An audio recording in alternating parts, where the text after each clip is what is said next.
Olá, tudo bem? Bom dia. Como a gente havia prometido, hoje nós vamos falar sobre pesquisa e o senso crítico. Lembrando a você que a internet inaugurou uma nova era para a ciência brasileira. As melhores revistas especializadas demoravam 2 ou 3 meses para chegar às universidades, ainda no final do século XX. Da maioria delas, o máximo que as bibliotecas universitárias conseguiam era ter um exemplar. Formavam-se filas intermináveis para consultá-las. E isso acabou faz tempo. Hoje, todos dependemos de pesquisa, um trabalho linguístico, um estudo de química, um roteiro para a TV, uma análise semiótica, enfim, sem pesquisar informações, nenhum conhecimento será atingido. O desenvolvimento de disciplinas só se dá com as pesquisas delimitadas nas áreas de interesse. No entanto, volto a afirmar, a geração atual tem cada vez mais atividades em desenvolvimento e cada vez menos tempo para pesquisar nos formatos tradicionais. E eu sou Jonas Luiz da Silva, de Capuí.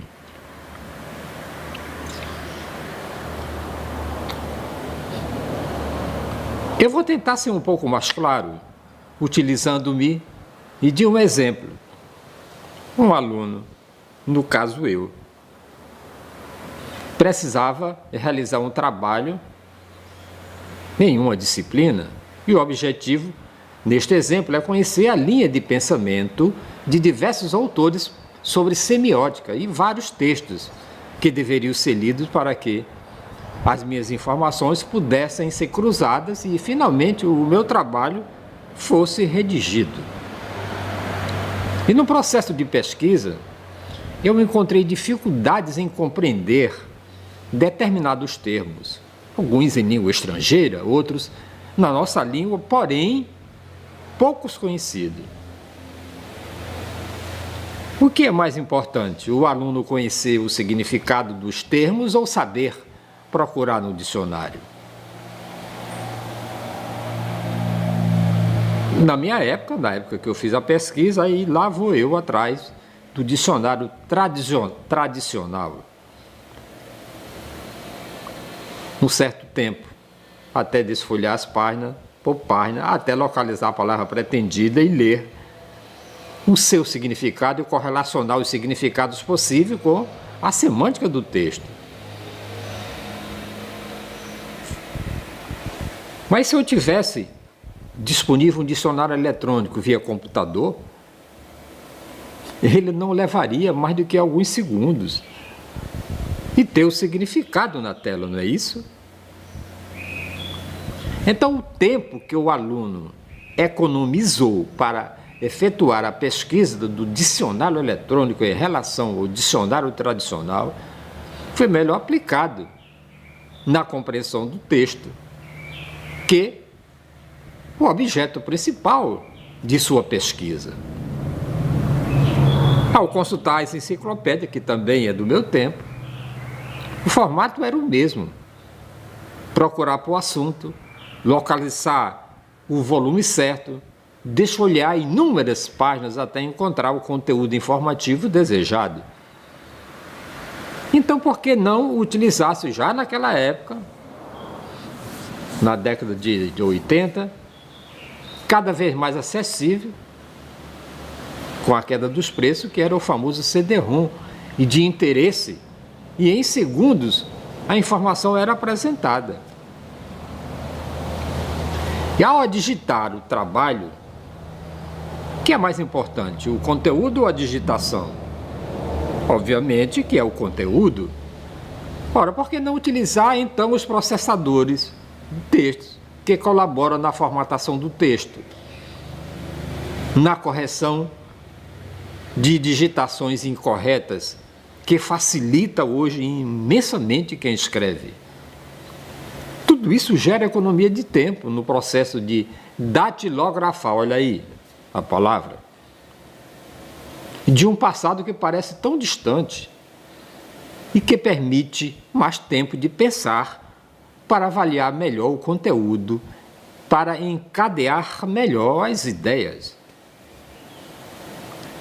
Este exemplo que eu citei, simples, visa apenas demonstrar que o importante é economizar tempo em tarefas técnicas e mecânicas, que em nada acrescentarão ao saber.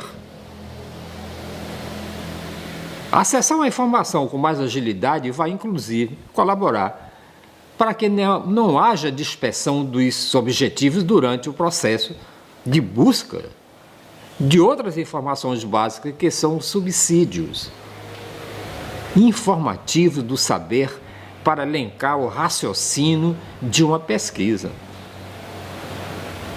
E aí vai sobrar mais tempo para pensar, não é mesmo?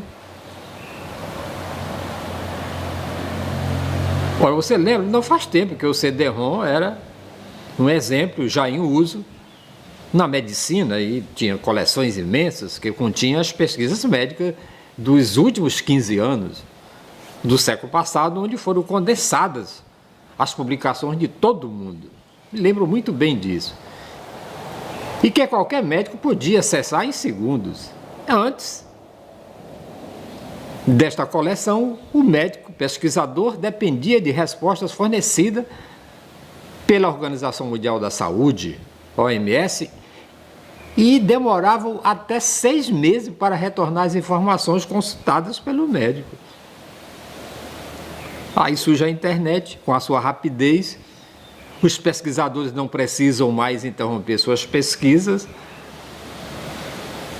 no aguardo de informações fundamentais que viriam de outras partes do mundo. E de repente hoje surge as transmissões ao vivo, as lives da vida, o contato de uma equipe de pesquisador médico aqui com o resto do planeta Terra. Tudo isso ao alcance de sua mão. Você já parou para pensar sobre a pequenez do nosso gigante planeta? A natureza é sábia, como você sabe, e como toda a sua sabedoria, dotou o homem de vários órgãos que lhe permitem a comunicação. A visão, a fala, a audição, o tato, o paladar e o olfato são responsáveis pela comunicação humana. Por estes meios, as linguagens complementam as informações. A expressão sorridente, ao aprovar uma comida, informa ao interlocutor que está saborosa, sem a necessidade de verbalizar com uma frase completa. Aí a cara feia é a agilidade em desencostar a mão ao tocar numa panela, denuncia que a mesma está quente. O aprendizado humano, pois, não depende apenas da linguagem escrita e falada, do giz e da lousa. Todas as situações em que os órgãos sensitivos são exigidos permitem o acúmulo de conhecimento que ocorre na forma das experiências próprias ou de outrem. O ensino organizado, portanto, distribuído em matérias e disciplinas, com transmissão de conteúdo orientado por um professor, não pode depender apenas da língua falada e escrita, meu caro. As experiências vividas permitem alto grau de retenção da informação. Nem sempre uma criança deixará de encostar a mão em uma chaleira quente após a explicação dos adultos. Mas, em geral, depois de experimentar e perceber que queima, aí sim, ela aprende na hora. O desafio quantitativo impõe o uso de tecnologias que, em pouco tempo, permitam atingir milhares de pessoas em pontos distantes do seu município, do seu estado, do seu país e do mundo. E com base nestas formas de aprendizado, o ensino, na forma atual, merece toda a credibilidade.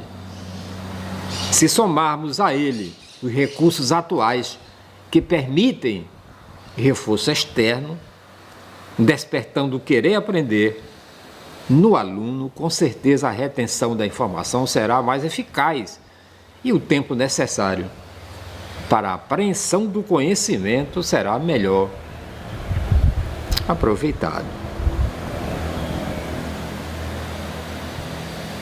Como você sabe, dentro dos recursos didáticos para utilização na educação, alguns aliam o uso das tecnologias disponíveis com o conteúdo científico, de forma a agilizar e aprimorar as técnicas de ensino. Então, amanhã, nós vamos falar sobre as tecnologias e educação à distância de quarta geração. E eu sou Jonas Luiz da Silva, de Capuí. Deixa aí o seu comentário, curta, compartilhe e recomende a assinatura do nosso canal no YouTube, Jardim do Éden TV, a um dos seus milhões de amigos. Muito obrigado e até amanhã.